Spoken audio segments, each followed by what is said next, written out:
Daily Trust News Center. This is the News Hour. On News Hour tonight, National Assembly approves independent candidacy for elections at all levels, seeks President Buhari's assent. Government imposes curfew after gunmen attack Plateau Village, killing many. Windstorm destroys buildings, properties in Katsina, kills 3 in Ogun. And on the foreign scene, rape trial of Senegal opposition leader Ousmane Sonko adjourned. Hello and welcome to News Hour on Trust TV. I am Sagir Ibrahim. Thanks for joining us. The National Assembly has approved the participation of independent candidates in elections in the country. The Red Chamber also approved that its presiding officers would henceforth be members of the National Security Council. These resolutions of the Senate followed the approval of Constitution Alteration Bill number 46 and 58 by the number of states required to make them part of the Constitution. Take a look. The Chairman, Senate Ad Hoc Committee on the Review and Deputy President of the Senate, Ovie Omoagege, in a motion informed the Senate that the bills have been passed by the required number of states to make them form part of the Constitution.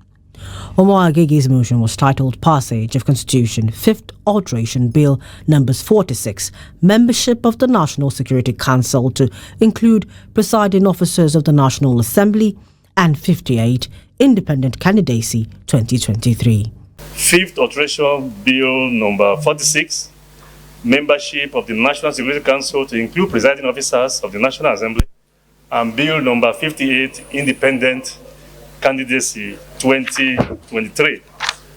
Mr. President, the Senate recalled that on Tuesday, the second day of May 2023, the clerk to the National Assembly was directed to transmit Constitution Alteration Bill number 20, which is the uniform retirement age for judicial officers. After considering the motion, the Senate directed the clerk to the National Assembly to transmit Constitution Alteration Bill number 58 to President Muhammadu Buhari for assent in line with the provisions of the Authentication Act. Have to have that judiciary working. At the moment, they work under very stressful conditions, and that is not the kind of environment that would expect optimum performance, especially when the numbers of the years that they will have to live is not looking very encouraging to them. So I want to commend the Committee on Constitutional Review, particularly the chairman and the man who wanted to usurp my presiding powers, and members of the committee for working so hard in the first instance, and then the State House of Assembly for agreeing with us.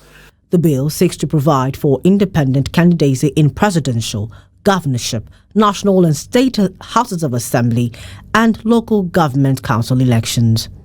The clerk was also directed to transmit to the President Constitution Amendment Bill number 46, which seeks to include the presiding officers of the National Assembly in the membership as members of the National Security Council.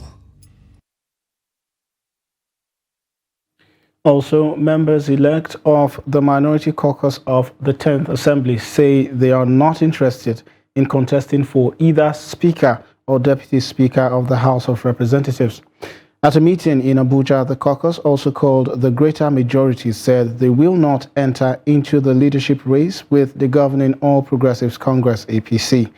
The Minority Caucus had set up a committee to investigate if there is any member of the minority that is interested in the Speaker or Deputy Speaker seat. I wish to report on behalf of the chairman of that committee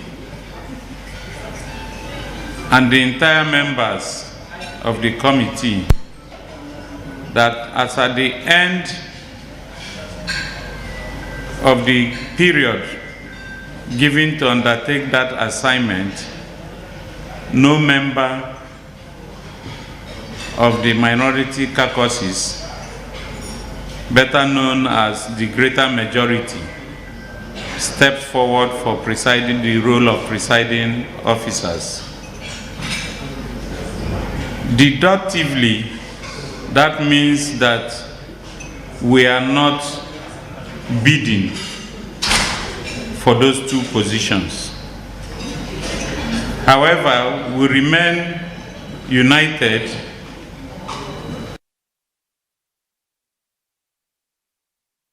Also, President-elect Bola Tinubu has met with Senator Rabiu Kwankwaso, one of his opponents in the February 25th presidential elections. Kwankwaso, who ran on the platform of the New Nigerian People's Party, NNPP, placed fourth in the election, winning only Kano State, a stronghold of the ruling All Progressives Congress, APC. According to sources, the duo met for hours in Paris, capital of France, on Monday. Tinubu reportedly told Kwankwaso to reach out to his political associate on the need to work together. The incoming president and his guest were said to have agreed to hold subsequent meetings. Also, residents in Kaduna State have held a prayer session for a peaceful transition come May 29th. The prayer session held at the Zaria Central Jumat Mosque and was officiated by the Naibin Zazzau Sani Abubakar Lamido. Other Islamic scholars that offered prayers also include the Sarkin Kadan Zazzau, Limamin Kina, Imam of Kofar Gayan Low Cost, and Muhammadu Dan Argugu. Speaking shortly after the prayers, the convener Nasiru Shehu said the effort was to seek divine intervention to ensure a smooth handing over at all levels of government. He said the country's security, unity, and peaceful coexistence dominated the prayer session in order to ensure that Nigeria remains an indivisible entity. Apart from this, what you are likely to see in the future, very close one, is the ceremony. It's a ceremony of what is going to happen within our party. We are going to gather a lot of activities politically. Apart from this, in the political activities, we gather our people, make this thing possible. We make our movement vibrant for people to see and understand that we are not playing, we are all out for this position.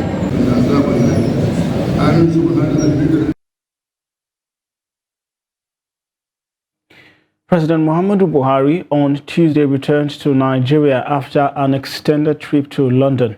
The president arrived at the Nnamdi Azikiwe International Airport in Abuja around 4:45 p.m. Buhari had left Nigeria on May 3rd for the UK to participate in the coronation ceremony of King Charles III on May 6th. He used the opportunity to attend the Commonwealth meeting on May 5th. The president, who was initially scheduled to return to Abuja last week, however, rescheduled his return for another week as he was slated to meet with his dentist for a dental procedure.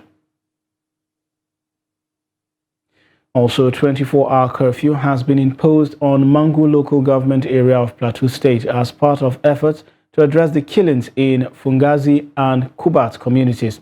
A statement signed by Mangu local government chairman, Minister Daput, says the stay-at-home order was agreed on after consultation with security heads as means of restoring law and order in the affected communities. Public Relations Officer, Plateau State Police Command, Alfred Alabo, stated that the command has deployed additional troops to the communities while investigation into the attacks were ongoing. In the meantime, Governor Simon Lalong, in a statement through his Director of Press and Public Affairs, Simon Makut, condemned the unprovoked attack, describing it as yet another attempt by crisis merchants and criminals to return the state to dark days of agony. He vowed that the government will stop at nothing to ensure that those behind the heinous crime are not spared. Earlier, we spoke to Daily Trust reporter in Jos, Ado Musa. He gives us an update on the situation. After the imposition of the 24-hour curfew by the executive chairman of Mangu local government area, security personnel were able to get to the attacked communities, where they recover a lot of items said to have been abandoned by the attackers when security personnel arrived the communities. According to the spokesperson of the State Police Command, DSP Alabo Alfred, 4 motorcycles and 1 Sharon vehicle were recovered. Just like we have reported earlier, a good number of roadblocks have been mounted along the road that passed through Mangu to avoid reprisal of the attack. But what is still not understood is the number of those that lost their lives during the incident. Even with the statement issued by the State Police Command confirming that the incident had occurred and many people were killed, but yet the command is yet to tell journalists how many people were killed during the incident or how many people were injured. Still on security, the governor-elect of Plateau State, Caleb Mutfwang, has expressed shock over the bloody attack by gunmen in Fungzai and Kubwat villages in Kombun district of Mangu local government area, which left at least 29 persons dead. The governor-elect, in a statement on Tuesday, condemned the attack, which also left several persons injured and houses with valuables worth millions of naira destroyed. The statement, signed by his media aide, Gyang Beri, appealed to security agencies to rise up to their constitutional responsibility of protecting and securing citizens, particularly the rural dwellers. He also appealed to peace-loving and patriotic citizens of the state and the environs to be committed to peaceful coexistence and unite for maximum protection and safety of citizens. No fewer than 15 persons have been reportedly abducted by gunmen along Peggy Road in the Kuje Area Council of the Federal Capital Territory. The gunmen were said to have struck around 11:30 p.m. on Sunday and shot sporadically into the air, abducting some persons returning from the city center. The chairman, Peggy Residents Association, Taiwo Adirigbe, said among the persons abducted was a staff of the FCT Department of Development Control under Abuja Metropolitan Management Council, AMMC. Reacting to the abduction, the director, FCT Department of Development Control, Mukhtar Galadima, confirmed that one of their drivers, named Shuaibu Misa, was kidnapped and yet to be released. The FCT Police Command is yet to confirm the incident. Also, members of KKB community in Chikun local government area of Kaduna State say they are now living in fear after a suspected terrorist blew up himself with an improvised explosive device in an attempt to evade arrest by security operatives who invaded his residence on Monday. According to the community, the heavy gunshot and the sound of the explosive device sent shivers to the entire community. Our reporter, Bello Musa, visited the community and now reports. KKA is one of the growing communities in Chikun local government area of Kaduna State. The inhabitants of the community are still in shock over the discovery of a suspected terrorist in the area, who later killed himself with an EID. They narrate their experience of the incident. To abin da yake faruwa shekaran jiya dai around 11:30 to 1. So mun dai ji at about 11:30 p.m. on Sunday to 1 a.m. on Monday, security agencies stormed our area. We panicked, but security operatives told us to be calm, that they came for a suspect. They broke into the house, but couldn't arrest him because he blew up himself with an explosive device. They, however, found his wife, his 2 children, and another young person whom they left with. Tada kanshi da bomb, amma kuma sun samu matan shi da yara guda biyu da wani saurayi guda daya a cikin gidan. We have never had such incidents where someone living with us here used explosive device to kill himself. According to them, the suspected terrorist lived in the area for a few months in an isolated manner. Almost 2 months. Most people here don't know him because he lived for barely 2 months and did not socialize with people. He drove a tinted glasses car, so just a few people knew his face. This is the residence of the suspected terrorist who blew himself in an attempt to evade the arrest of the combined security agencies who stormed the house in the early hours of Monday morning. You can see The house is scattered with bullet holes and everywhere. The mood of the community is very low due to the fear of the exchange of fire that took place between the suspected terrorists and the combined security agency. To gaskiya mutane gaba ɗaya an shiga cikin ɗimuwa da tashin hankali. We are living in fear because we didn't expect to have such people with us. Right now, we don't know who is who now. So kaga yanzu al'umma za su koma tunanin waye za su rike ya zama musu jagora. We have been living with the fear of kidnappers who used to terrorize us, but this incident of a suspected terrorist in our community sent fears down our spines. The community, while applauding security agencies for fishing out the whereabouts of the terrorist, are however appealing for more effort to secure the area. Bella Musa, Trust TV News, Kaduna. Also, a mother of a missing Chibok girl has begged the Nigerian army to also rescue her daughter, who is still in Boko Haram terrorist captivity. This comes after troops of Operation Hadin Kai found one of the missing Chibok girls during an offensive operation in Sambisa Forest. Trust TV's Beatrice Kuristi has more. April 2014, 276 schoolgirls were abducted by Boko Haram terrorists from a government secondary school in Chibok community of Chibok local government area of Borno. Since then, some have been rescued by security personnel while some escaped from the terrorists den. With every passing day, many have been waiting and counting on the government and the military to ensure the safety and return of the girls. With the recent rescue of another missing Chibok girl, Saratu Dauda, the hopes of parents whose children are yet to be rescued have again been rekindled. Rachel Daniel, a mother of a missing Chibok girl who lost her husband, a police officer during the peak of insurgency, wants her daughter rescued from the terrorists.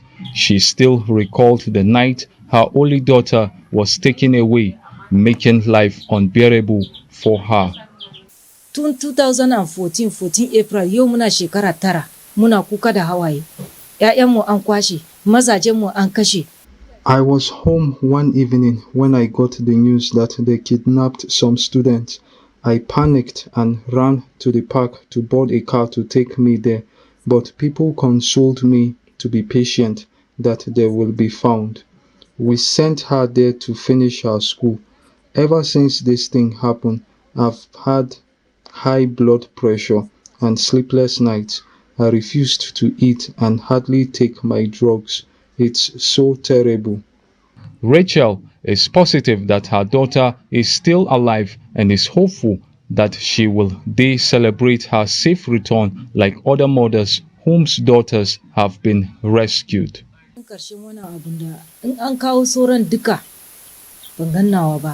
A haka din ma zan sa hope watakila tana hannun wani ne.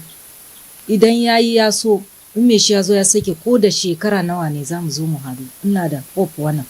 Even if it will take many years, I still have hope that she will return, because other mothers are seeing their daughters, and I know mine is alive. I'm begging the army to please find my daughter. Please let the president fulfill his promise to bring back our girls. For the past months, the military's operation in the Lake Chad region and other terrorist enclaves are yielding results, as such operations have led to the rescue of some of the missing Chibok girls. Rachel is eager to hear that her daughter is among any new batch of the rescued schoolgirls. Beatrice Kuruti, Trust TV News, Maiduguri. A report on the safety of girls and women shows that 95% of gender-based violence in FCT, Niger, and Nasarawa state communities were perpetrated by men and boys. This was made known on Monday by the Flashlight Actions on Girls Safety Flags Project midline dissemination meeting organized by the Talitha Kumi Foundation, TCF, in Abuja. The project seeks to end gender-based violence and support 750 marginalized schoolgirls between 10 to 19 years.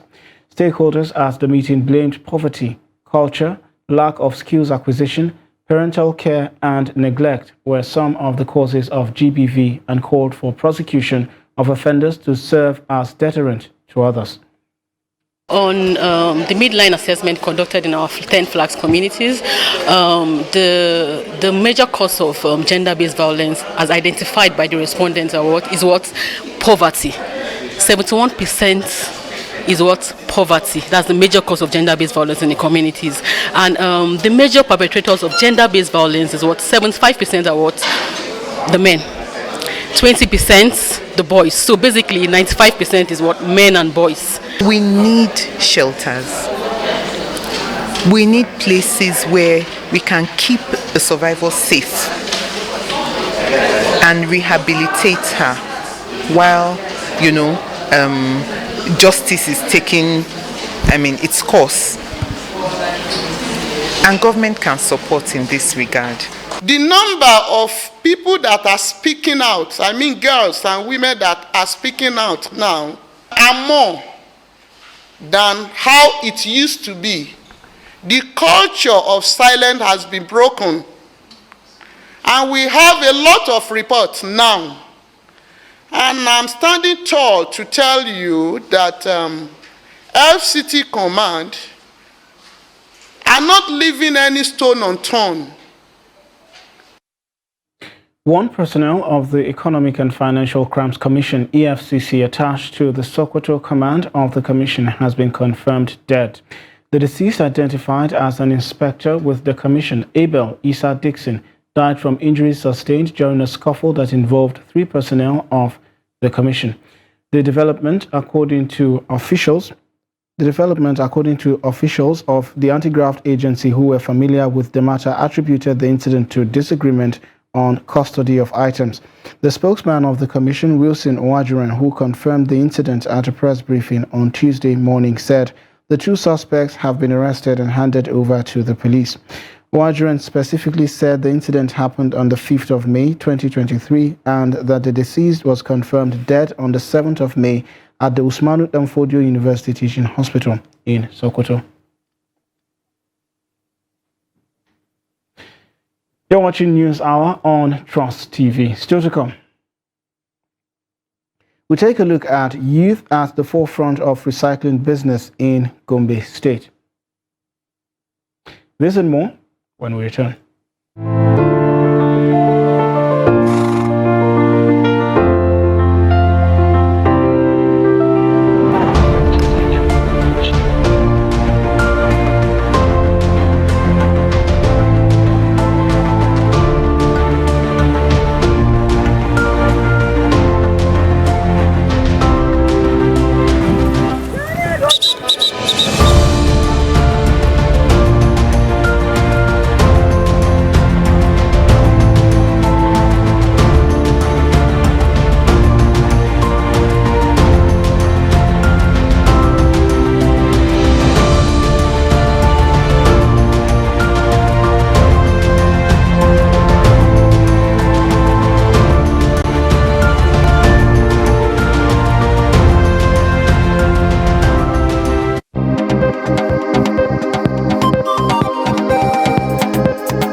You're watching News Hour on Trust TV. Now here's a recap of our major stories.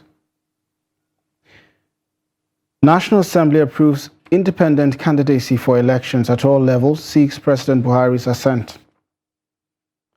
Government imposes curfew after gunmen attack Plateau village, killing many. To more stories, the Nigerian Association of Resident Doctors, NARD, has announced its resolve to embark on a 5-day warning strike from 8 a.m. on Wednesday, 17th of May 2023. The decision was contained in a statement signed by the association's president, Dr. Oji Emeka Innocent, and Secretary General, Dr. Chikezie Kelechi. According to the statement, the National Executive Council of the association made the decision after its extraordinary meeting on Monday, the 15th of May 2023. It noted that the issues that led NARD to issue a 2-week ultimatum to the federal government to resolve issues as contained in the ultimatum before its expiration on the 13th of May 2023 have remained unresolved despite several attempts by NARD to get government to resolve them. The statement noted that they are always open to negotiation and any genuine efforts aimed at resolving these issues as quickly as possible. Earlier, we spoke to the National President, Nigerian Association of Resident Doctors, Dr. Emeka Oji, on the strike action. It's a total strike for 5 days in the first instance, and that was a compromise decision because the meeting we had yesterday, people were not really happy that following our ultimatum we issued to the government, there was no attempt whatsoever to call us for discussion. So one should think that when you issue an ultimatum, if you are trying to draw the attention of government to the challenges you are having as an association, and it's expected that they will invite you for discussion, and that didn't happen. So people were almost pushing for indefinite strike, but we consider the amount of things, we consider the Nigerian public that we are fighting for, we consider the incoming government, and we reached an agreement that it not be good to welcome the incoming government with a strike action in the health sector. The first request, which is very important, is that people are no longer enough. We have severe manpower shortage. There should be massive recruitment of clinical staff to replace those who have left. Secondly, we have infrastructural deficits. There should be improvement in allocation to health to be able to take care of the manpower needs, the infrastructural needs, the welfare needs of the hospitals.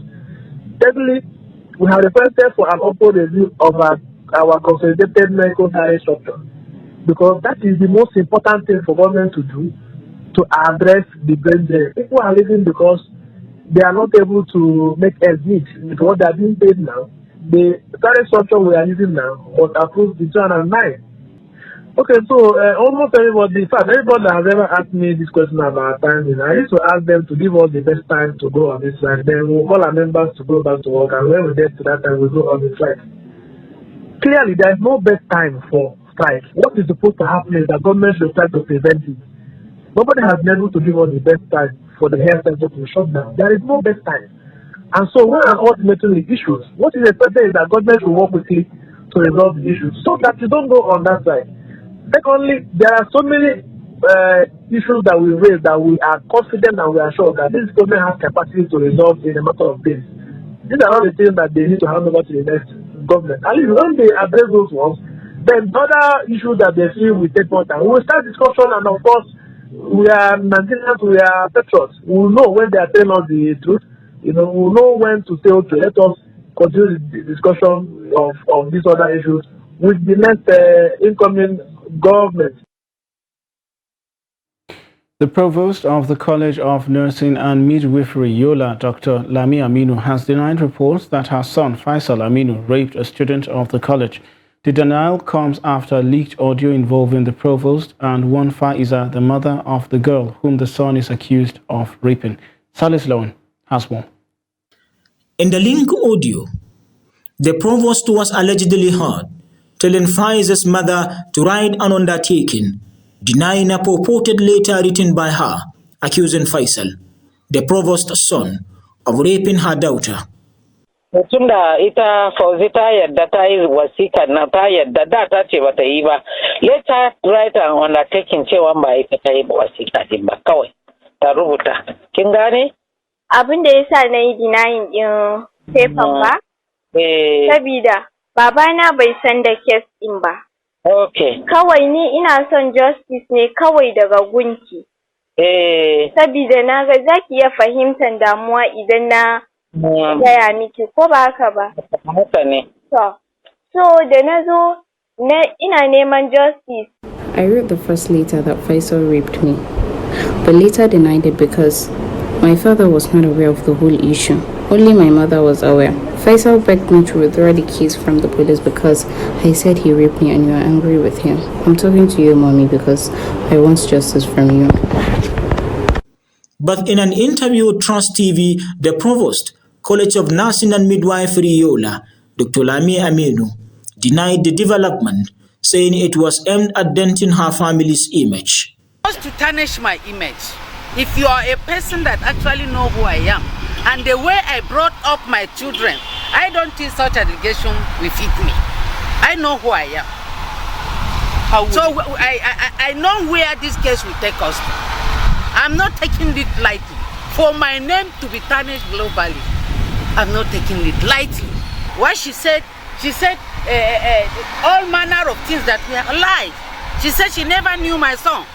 That she said she will tarnish, she will destroy what? The reputation of my son.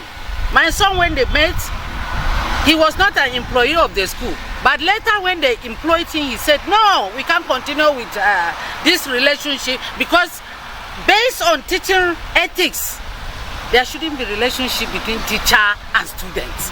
Now this girl just pick offense. That one thing you think you can pick me for a right.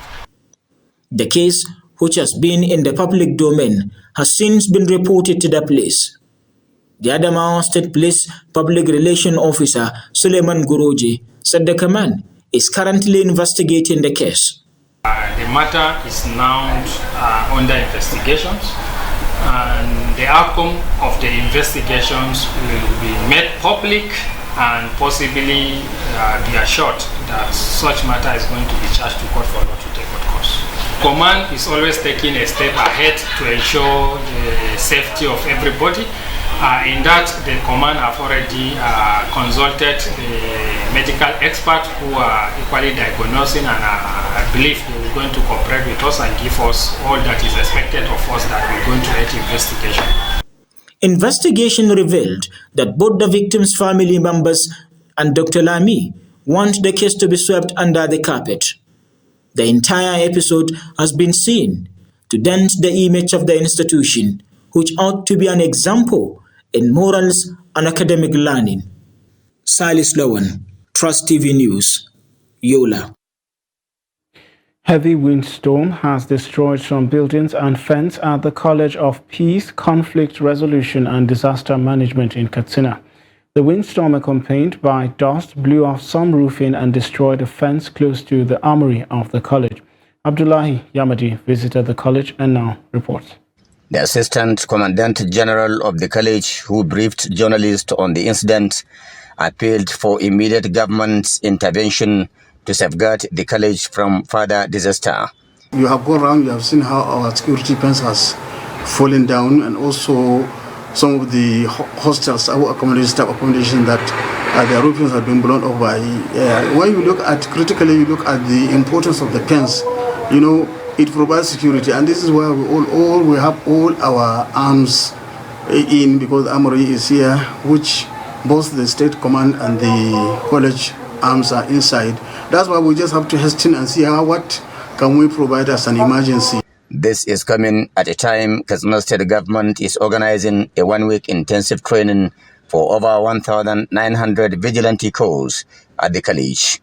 The training is part of the exercise on an armed combat for 3,000 vigilante corps promised by the outgoing Masari administration. Already over 1,900 have been trained by the college sometime in 2022. The trainees were drawn from the 34 local government areas of the state with a view to complementing the conventional security operatives in fighting banditry and other crimes. Most of the crimes we are facing are community-based, and these community volunteers we are seeing, they go into the nooks and crannies of the state. They know where the criminal elements are, and with the training they are given, everybody has seen how Katsina is transiting from banditry to stable state, to a state where peace and prosperity are the key. So as far as we are concerned, Katsina is going to transit out of the challenges of banditry we are facing. Katsina, like many other states in the northwest, has been battling banditry and other criminal elements for the past 1 decade. Abdullahi Ismail Ahmadi, Trust Television News, Katsina. A family of 3 have died following heavy rains in Denro community of Ifo, local government area of Ogun State. Reports say the rains were preceded by a windstorm, a situation that forced a concrete fence beside the house of the victims to collapse on the apartments the family occupied. Residents of the area said the head of the family, popularly called Onimalu, a butcher at the local abattoir in the area, was said to have made efforts to save his son and pregnant wife, but they sadly all died. Others who were injured in the building were said to have been rushed to different hospitals in the area. A landlord who craved anonymity said the tragic incident happened on Monday. As part of efforts to alleviate the transportation challenges in Katsina State, the Kofar Kwaya and Kofar Kaura underpasses have been completed and set to be officially opened by the state governor before May 29th. Our reporter Jamil Mabai reports that despite such laudable projects, the Katsina Dubai Market and Katsina City Mall have been left to rot for 8 years, despite their potential to boost the state economy. A report. These underpass are some of Governor Masari's achievements. The Kofar Kaura and the Kofar Kwaya underpasses were constructed in less than 2 years. Before the construction, there used to be much traffic here, but today, the story is different. Experts say improving the road networks can have significant economic benefits. They are relevant because they will ease movement of persons and goods, and that will facilitate exchange of goods and services and productivity. The construction of these projects, totaling 10 billion naira, is expected to improve traffic flow and accessibility in the area. They will attract people that are coming in Katsina to do businesses, like from neighboring states and even neighboring countries. If one observes, recently there is influx of people, especially from Niger Republic, and that axis is where they patronize Katsina Central Market and around that area, and this is where the places they usually patronize. So if such infrastructure are provided, it will ease also their movement, and also it will attract more to come. Unfortunately for 8 years, Katsina Dubai Market and Katsina City Mall were left to rot. With over 1,000 shops, Dubai Market and City Mall were projects initiated by the previous administration. Actually, this is a trend in Nigeria and other developing countries of governments abandoning projects initiated by other governments, maybe so that the credit will not go to the other governments, and also lack of continuity of government programs and projects. It is projects, as you said, where a huge amount of money is invested. The markets are now a shadow of their former selves. The City Mall in particular is virtually 100% completed. The Dubai Market also reached advanced stage. So these are areas which can facilitate development of businesses, small and medium enterprises, and as well as earn revenue for government.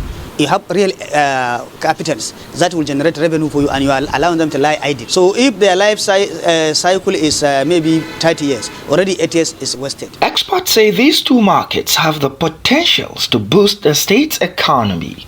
I think we'll miss the opportunity of generating revenue for government, because if government rent them out to businesses, it will generate revenue in that aspect. Another source of revenue is they will also pay taxes in addition to the rent they pay to the government. So government will generate a lot of revenue from there, and then employment will be generated. Any business that is established there will employ 1, 2, 3 individuals. Last year, the state government entered an agreement with a private company to complete the project. But with inflation, the cost is expected to be higher. Jamil Mubai, reporting for Trust TV, Katsina. The National Youth Service Corps, NYSC, was established on May 22, 1973 by the former head of state, General Yakubu Gowon, to unite the country after the Nigeria Civil War. 50 years later, the Director General of the NYSC, Ishao Ahmed, has been speaking on the impact of the Corps as well as the challenges in delivery on its mandate. Ron Sampson has more. For many, the National Youth Service Corps has lived up to its mission, which is to inculcate discipline in Nigerian youths by installing in them a tradition of industry at work and of patriotic and loyal service to Nigeria in any situation they find themselves. This, the Corps GG said, is not without challenges. Like any other government agency, NYSC faces some operational challenges which we are doing our best to surmount. They include, but not limited to, the following: paucity of funds, inadequate facilities in many orientation camps in the face of the yearly increase in the population of Corps participants. It is pertinent to note that at inception in 1973, the number of Corps members that were mobilized was 2,364. Today, the scheme is mobilizing over 300,000 Corps members annually. The Director General also used the medium to address issues concerning security of Corps members, saying it is a top priority of the scheme. We are conscious of the security of the Corps members. That is the reason why we don't even deploy them where there is any other of security challenges. We are conscious of that. Recently, you said you were aware of what we were talking everywhere on the media when some government officials from Imo State were complaining we did not deploy, we refuse to deploy Corps members for election. We said no, we will not deploy them there. Not only for election. In the first place, we don't deploy Corps members for national service in such communities because of the fear of crisis. So what we are talking about the election now? All that normal supposed we don't send Corps members. Now election, we want to send Corps members. We will not send them. It's part of our memorandum of understanding. We are parents too. We are aware of some of these fears. We can never come and carry somebody's child and now send to crisis-prone area.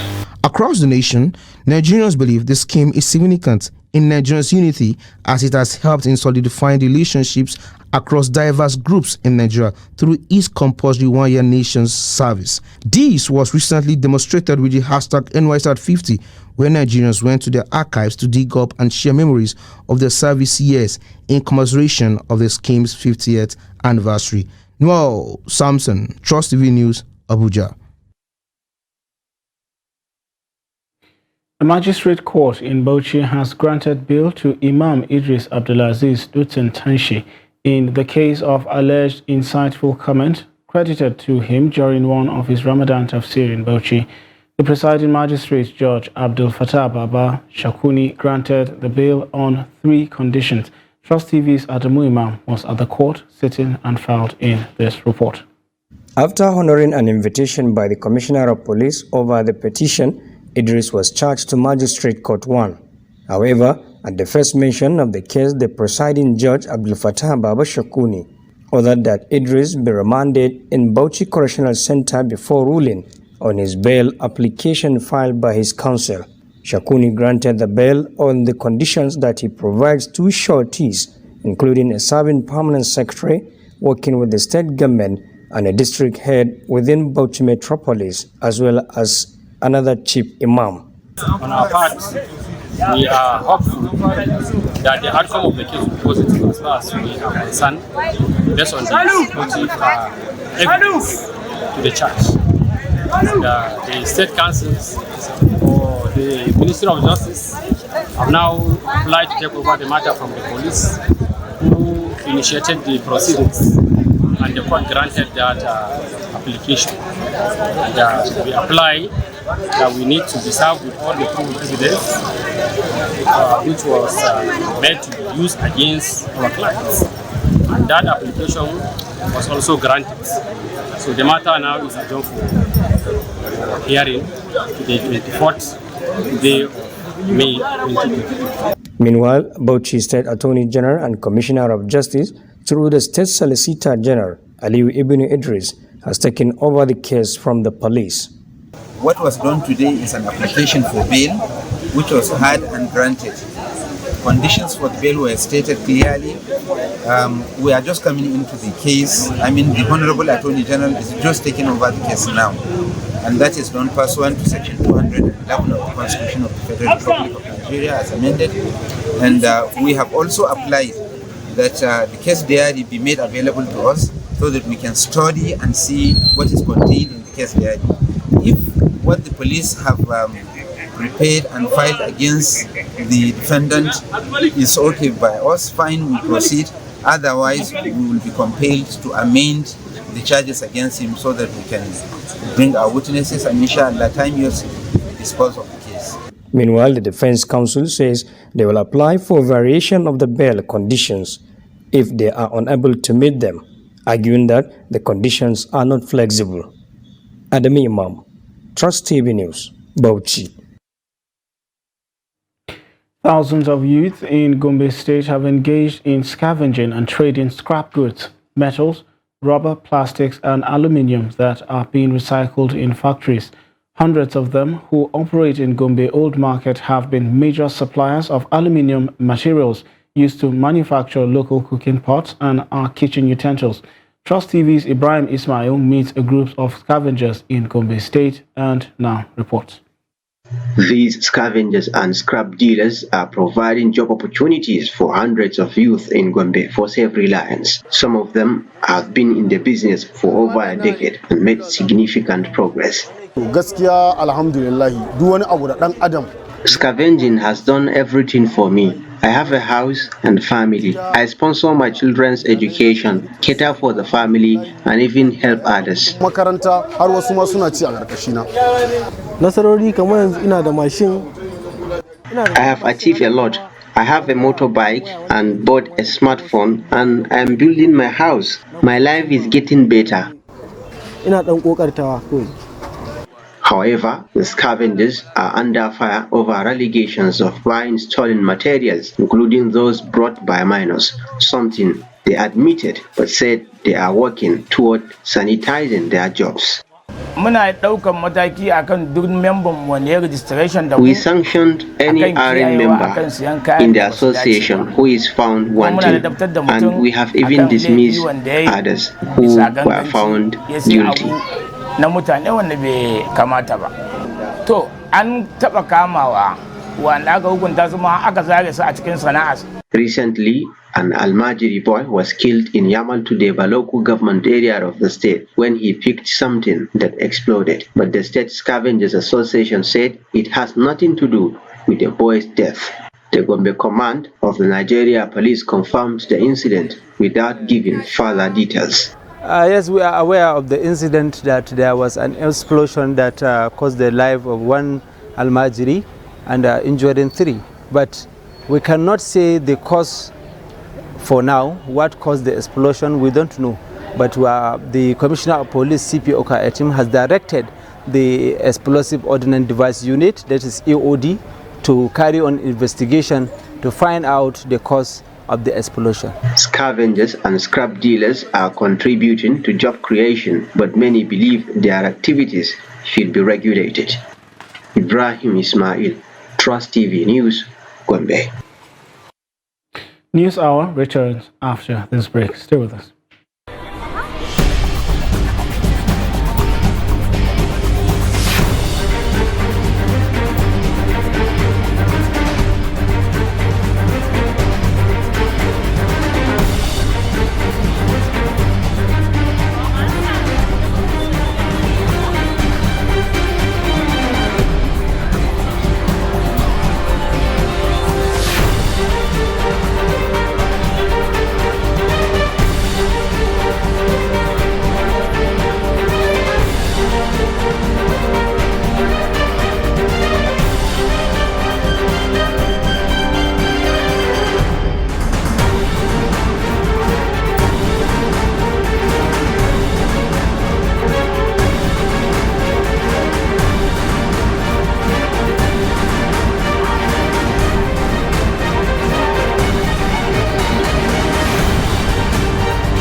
TV, documenting the Nigerian story.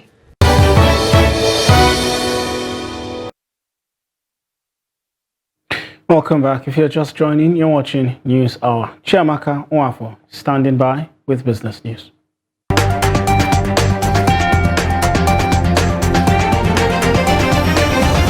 Nigeria recorded a total foreign exchange inflow of $72.4 billion in 2022, according to data contained in the CBN's quarterly statistical bulletin for Q4 2022. The figure marked a 23.3% decline compared to the $94.3 billion recorded in 2021 and also a 37.4% decline compared to $115.6 billion received in 2020. A breakdown of the data showed that $29.89 billion came into the country through the CBN, while $42.49 billion came in through autonomous sources. Conversely, a total of $40.99 billion was recorded as outflow in the same period, slightly lower than the $41.62 billion recorded in the previous year. This indicates a net surplus of $31.39 billion in the review year. Nigeria has since been witnessing recurrent decline in dollar inflow into the economy on the back of decline in foreign direct and portfolio investments. Minister of Science, Technology and Innovation, Oloronimbe Mamora, has asked the federal government to ban all foreign food commodities Nigeria can produce. Mamora made the call on Tuesday at the ministerial media briefing organized by the Presidential Communications at the Presidential Villa Abuja. According to Mamora, the country is bereft of investors, hence most local inventions are rather dormant and useless. He said the Ministry of Science, Technology and Innovation is having a challenge taking research outputs to the market, noting that when this is done, it will be seen as doing something. According to him, while the ministry would continue to engage the relevant stakeholders, it is also thinking of legislation to compel the protection of the inventions before pushing them to the market. Finally, the federal government has admitted that it spent over 13 trillion naira on fuel subsidy payout in 16 years from 2015 to 2021, which surpasses the entire budget for health, education, agriculture and defense in the last 5 years. The secretary to the government of the Federation, Boss Mustafa, said this in Abuja while speaking during the launch of the Nigeria Extractive Industries Transparency Initiative NEITI Strategic Plan 2022 to 2026. Mustafa said the figure could have been higher if other economic and opportunity costs to the nation were computed and built into the expenditures. The SGF added that the federal government was also following the debates around subsidy removal by the citizens, some of which include the need to fix the ailing refineries and the creation of visible safety net programs to reduce the impact on the poor and vulnerable in society, especially workers. And that's it on Business News. I am Chiamaka Nwafo.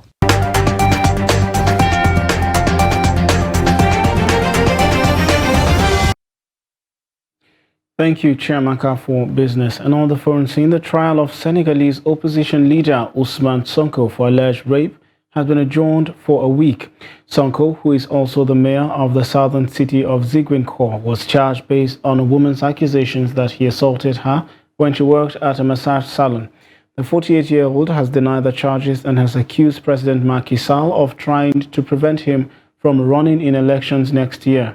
The government denies this claim. A spokesperson for the government said the trial was a private matter between two individuals and it did not concern it. If convicted, Sonko faces up to 10 years in prison and would be barred from running for president.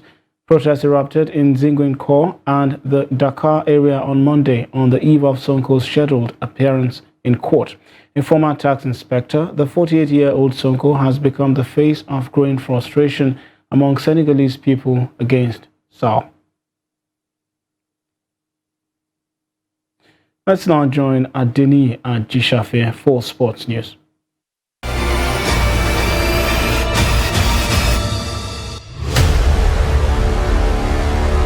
Nigeria on Monday began a quest for 2024 Olympic Games qualification in grand style as Lawal Afriyatu and Olariya Dijat won 3 gold and 3 silver medals, respectively, at the ongoing 2023 Senior African Weightlifting Championship in Tunisia. The championship also serves as 2024 Olympic qualifier. Competing in the 59 kg women category, Afriyatu won 3 gold medals. The 2022 Commonwealth Games gold medalists lifted 95 kilos in snatch, 122 kilos in clean and jerk, and 217 kilos in total to win all 3 gold medals in the category. Olariya, 2022 Commonwealth Games gold medal winner in 55 kg category, claimed 3 silver medals with a lift of 93 kilos in snatch, 118 kilos in clean and jerk, and 211 kilos in total, as she continued her impressive performance in the new category of 59 kg. Nigerian weightlifters will participate in 6 championship qualifiers as they seek to compete at 2024 Olympic Games in Paris, France. And in football, the Nigerian Division 3 League, the Nationwide League 1 NLO, has indefinitely suspended the team manager, 2 coaches and 5 players of Police Machine Football Club of Abuja following their assault on match officials during their league game against Royal Stars FC in Buhari Area Council, Abuja on Monday. Police Machine officials attacked match officials at the Buhari Township Stadium after they lost 1-0 to the Royal Stars of Gwagwalada in an NLO fixture. The NLO Secretariat received the report of the unruly behavior of Police FCTFC players and officials in their match against the Royal Stars FC, play on 15th May 2023 in Buhari.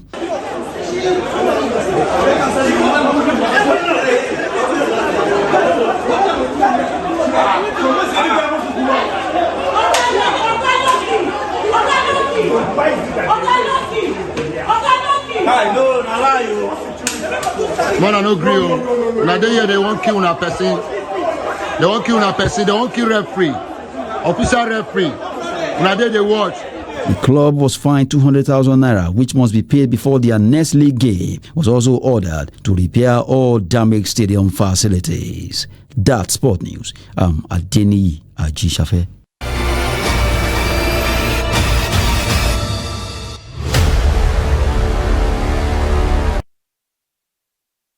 And with that, we've come to the end of News Hour on Trust TV. Do well to follow us across all of our media platforms. I'm Sagir Ibrahim, and on behalf of the crew, good night.